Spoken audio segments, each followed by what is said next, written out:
Oh, I thought it was set to camera for some reason. All right, guys. I don't know. It's on video, right? Yeah, it's on. All right. Well, you want me to do it? Sure. Hey, what's up, everybody? You watching Extreme Television with Chris Savage and my main man's John Gridley. And right here, we just running about some NBA topics because Jonathan just pulled it up on what was it, NFL app? The NBA app. It was an NBA app that LeBron James was supposed to be downloadable content for the next. Oh no, that was GameStop. That was GameStop. It was GameStop. GameStop basically put it out there that LeBron James was supposed to be downloadable content for the next release for NFL 2K14. And you know all the features that came with it? No. You don't know it? You said it came with 10,000. What? Oh no, that's NBA 2K14. 2K. Okay, now what all he coming with? He's a downloadable. You get 10,000 points. You get 10,000 VCs. 10,000 VC. Which is virtual currency for the game. Then you get him. Hey, let me have you doing a video. Then Wait, it don't matter. We gonna keep you it. You use them on block. You can use them on blacktop. Mm-hmm. And then, I think it was something else for Road to Greatness. Mm-hmm. And while we still on the topic of LeBron James, one of our biggest concerns was we was watching. I'm pretty sure everybody was watching the last playoffs that happened with Miami Heat ended up taking the win for the second time. Now, me and Jonathan was over here ranting about it earlier, but we forgot to record it, so I think now is the best time for us to start over and basically give everybody else some insight on what we believe should have or what could have happened during the game. Now, I'm going to start it off. One of my biggest problems was Game 6. Game 6 was San Antonio, supposedly, it was supposed to be their game. But what happened was, everybody was getting their little 15-minute times out during that little time span. And supposedly Ray Allen shot his what was supposed to be his last miss of the game, but he ended up hitting his last three. So my question to you, Jonathan, was if Ray Allen would have missed that three, would you still think they would have won? If Ray Allen missed three, the clock would have. They would have ran out the clock. Mm-hmm. If they would have did that, if Ray Allen missed the three, it would have been. They would have ran out the clock. Then the game would have been over with by now. Or they would have ran out the clock, or they would have had to foul him because they wouldn't have let the clock go by. He's gonna. 9 times out of 10, their coach would have been either try and stop the clock, foul him and stop the clock and put him at the out the line, or it was just the fact they was gonna try to dish off the ball quickly enough so then they can either get the last shot or just hold it. All right, but do you? Do you think they still would have been? Because it would have been 100 to 100. So you think they would have had a? No, they would have to follow up. The Spurs was still up. The Heat was still down until Ray Allen pulled the three and put it into overtime. If Ray Allen, first of all, if they didn't let Ray Allen shoot the last three, if they had if they didn't pull off that last three, then it would have been possible that the game would have been set for them to finish it off, and then Spurs would have been the champions. Mm-hmm. But since it happened, and then the defense didn't get there in time. Mm-hmm. So since the defense didn't get there in time, they didn't have that. It wasn't a lot of choice there. Then the fact that, honestly, I said this: it wouldn't if Ray Allen didn't block LeBron from getting his shot, they wouldn't have had one that made the game 7. Because, honestly, since Ray Allen came over and to give defense, give help defense, so LeBron could get his last shot in, I honestly believe that game would have been over with. Nobody, the Heat would have been done. Mm-hmm.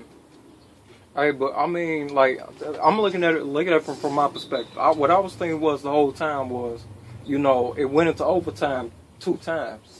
But with the referees, it was a referee's problem because they don't never see, me and my mom was arguing about this, they don't never see the little stuff that the Heat would do in the middle of the game. They never get called on holding fouls. And especially for that fourth quarter, they never got hit with a holding foul. because it's that little thing where they'll hover over. It takes two people to hover over one person.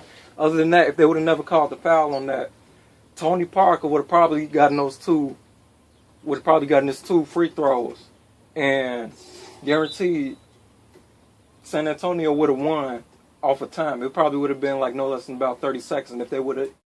All right, so I mean, but like I said with Tim Duncan, like if you saw him playing Game 7, if there wasn't a Game 7, at the rate he was playing, he was he did overall best for this whole team, because I think he scored. No, I got to check those things again because I'm pretty sure he scored over 30 points. But I'm thinking about like for Game 6 where it was like you had Danny Green.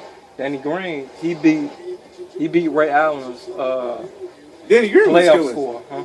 Danny Green was killing this. He was like, watch this. Him and Gary Neal was going on. Danny Green he scored 33. He shot 33s in Game 6, and he beat Ray Allen's 25 three-streak score in a single playoffs game. So Ray Allen was mad that night. He was, if you saw his face, it looked like he was about to cry. I figured he was angry. Cause he was mad. Because Danny's paycheck was gonna be big as hell. His paycheck was gonna be big as hell after that match. After that game. Now, with the whole Tim Duncan situation, Tim Duncan did play overall better in the 7th game. If Danny would have shot, guaranteed, if he would have... if Danny Green would have shot better, if he had better shot selections and more wide open shots, I'll say that they would have had a better chance. Yeah, because the craziest part about it was, at the rate he was playing in Game 6, he was shooting under pressure, and he was still making it. It was all the times that it felt like when he wasn't, guaranteed when he was shooting and he had free space, he was missing, it was weird to everybody who was watching. The only reason I say the Heat was getting more points on rebounds and putbacks because since they take Bosh out and you put Chris Anderson on Tim Duncan, you now have actually more body. Like you have a person that can actually put more pressure on Tim Duncan than Chris Bosh was doing. Chris Bosh, I was surprised how Chris Bosh didn't even get ejected from the game because he was on his 5th foul. Hey, but Game 6, like I'm just gonna focus in on this. Watch this. Not Bosh, but Wade. Wade, I'm almost sure he didn't make but 1 point that night of Game 6. But as for Chris Anderson, watch this. He made the most fouls in I think either Game 6 or Game 7. It's between him. You said Chris Anderson? Chris Anderson. I think he had more. Yeah, he had the most. He had the most. I think Dwayne Wade he made a couple of them, but it was Chris Anderson and it was Boris Diaw for the Spurs. Right. Boris Diaw had the most fouls for the Spurs, and then it was Anderson for the Heat. But watch this.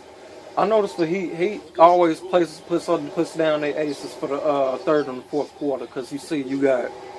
Look, they keep LeBron James. Most likely they put out LeBron James for the 3rd quarter. Right. Take him back for the 4th quarter. No, they put out all 3 of them. They put out James.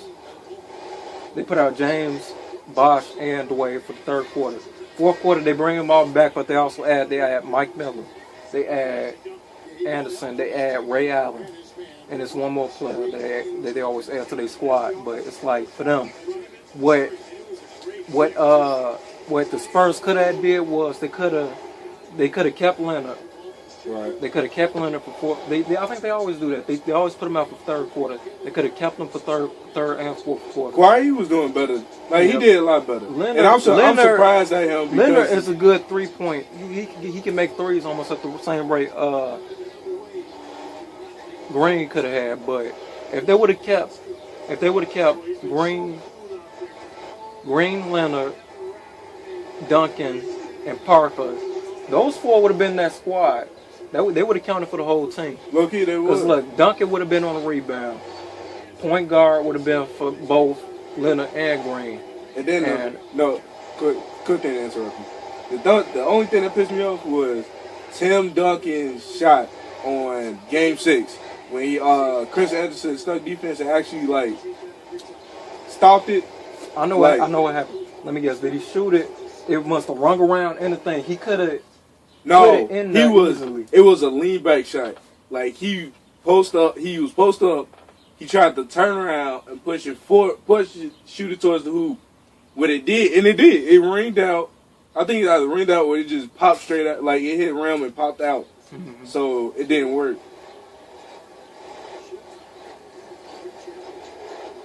Hey, but man, all I gotta say is like we hoping for the Bulls and those 2 draft picks. Whose names I can't remember. I think one is Luggins, Kyle Luggins. Cause it was a white guy and it was a black guy. The black guy had braids. Did he look like another Kawhi Leonard? Yeah, almost. Yeah. And then hopefully Rose. yeah, all man stepped out. But you like you said, Rose, if he came back. Rose comes back, and you know.